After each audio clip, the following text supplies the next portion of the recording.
So Pollo just placed first at the FNCS Global Championship with his teammate Peterbot, where they both proved themselves to be the best duo right now, especially after winning 3 consecutive FNCS titles. So let's dive in to see what settings and land setup the champ is using. If it helps, please drop a like, and if you want to see more, subscribe. Now getting into his video settings, he's on full screen mode, he's using the native 1920 by 1080 resolution, his frame rate limit is at 630 FPS to match his monitor's refresh rate, and his rendering mode is on performance, as that does give you more FPS as opposed to DX12, as it removes grass and other things. As for his brightness, that's on the max, 150%. His colorblind mode is on Protanope on a low strength of number 2. His view distance is on near, his textures are on low, and his meshes are on low as well, as that does increase your FPS slightly. For his audio, his sound quality is on high. He is using the visualize sound effects option, as it does give you a significant advantage. For his game settings, he's got auto open doors turned off, auto pick up weapons turned off, auto sort consumables to the right off, his reset building choices off, his disable pre-edits option is off, and he is not using auto confirm edits, so edit on release is disabled. As for his replays, I think he is only using one of these settings, that's record replays, and the rest are off to get a slight FPS boost. Same with the energy saving modes, both of those are disabled for more FPS. As for his HUD settings, his reticle is on, his reticle ammo indicator is on.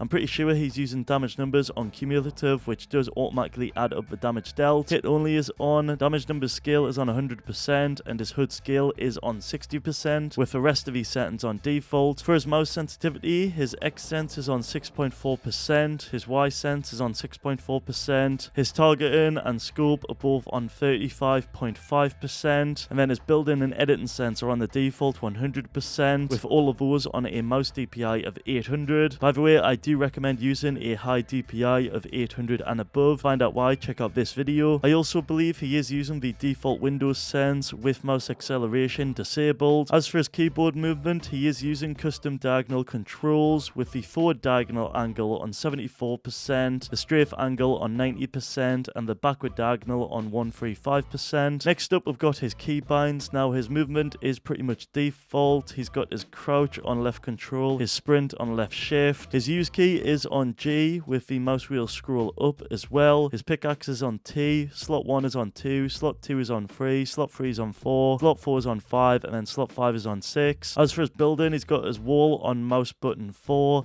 his floor is on mouse button 5, his stairs is on F, his roof is on Q, his trap is on B, his rotate building is on R, and his building edit is on E with the mouse wheel reset on 2. Next up, we've got his setup slash peripherals. His mouse looks to be the Razer Viper V3 Pro in the color white. His keyboard is the SteelSeries Apex Pro Mini. However, while he was on stage, it looks like he's using the exact same one Mongrel uses, which is the limited edition white version of the keyboard. I also believe he's got the keyboard set up to have 0.2 actuation point with the rapid trigger turned off. Mousepad is the Artisan Zero Soft. Monitor is the BenQ Zowie XL2566K in the 360Hz. And for his headset, I'm pretty sure it's the HyperX Cloud 2s. Moving on, finally, we've got his PC specs. His processor is the Intel Core i9-13900KS. Graphics card is the Nvidia GeForce RTX 4080 Super. And for his RAM, he's got the Corsair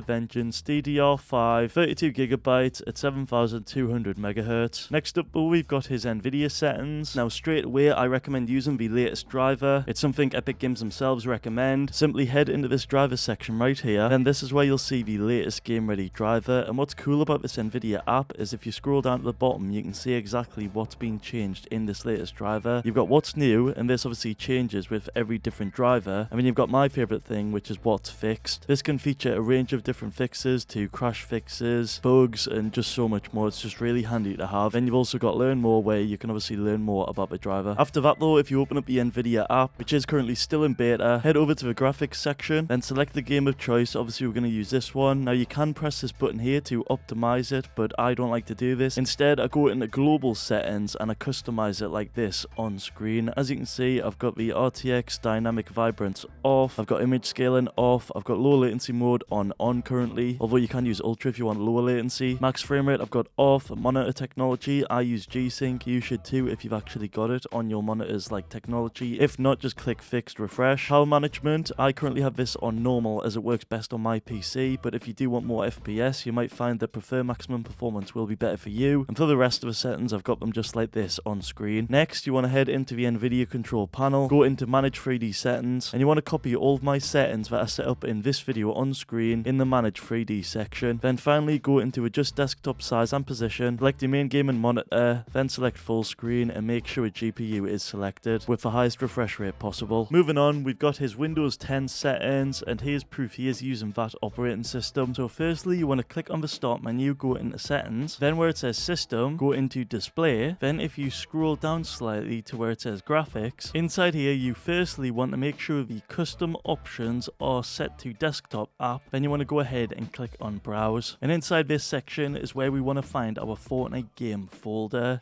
Now I know for a fact mine is in my SSD, it's under the Fortnite folder. It's also under Fortnite game, binaries, Win64, and then boom, in here should be your Fortnite client, Win64 shipping. That's what we're looking for right now. A lot of people think it's a Fortnite launcher, but it's not. You actually want the Win64 shipping one. And once that's selected, just go ahead and click on this add button at the bottom right. And you'll see just like that, if we scroll down, it's now been added. And you can also do this to any favorite game that you play that you want an FPS boost for. But we're not done yet. If you then go onto options, this is a real important part. In here, you want to change the graphics preference from the default, let Windows decide, which by the way, they could put on the power save and we don't want that.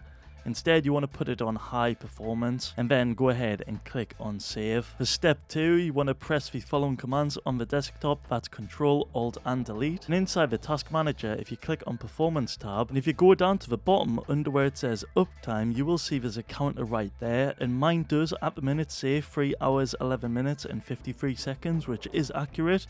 And that is how long my PC has been up for. But yours may be a lot different and the number may be significantly higher.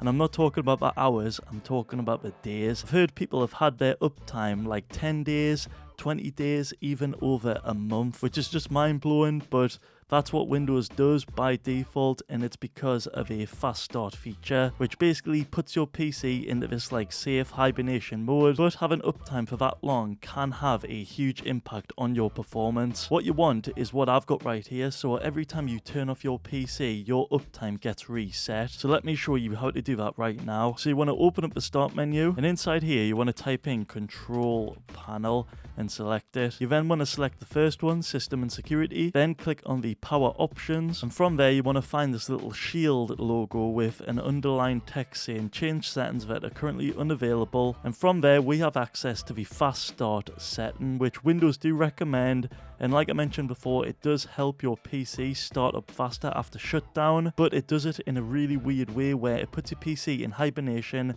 and it doesn't fully shut it down. So if we go ahead and turn off this setting, which is 100% safe and fine, and it's something I actually highly recommend doing, especially if you've got an SSD, if we then go on to save changes, now if we shut down our PC and turn it back on again, the uptime will be fully reset. All of these will be on 000 and it'll be like literally a few seconds since your PC has booted up, which as you can imagine can significantly improve your FPS.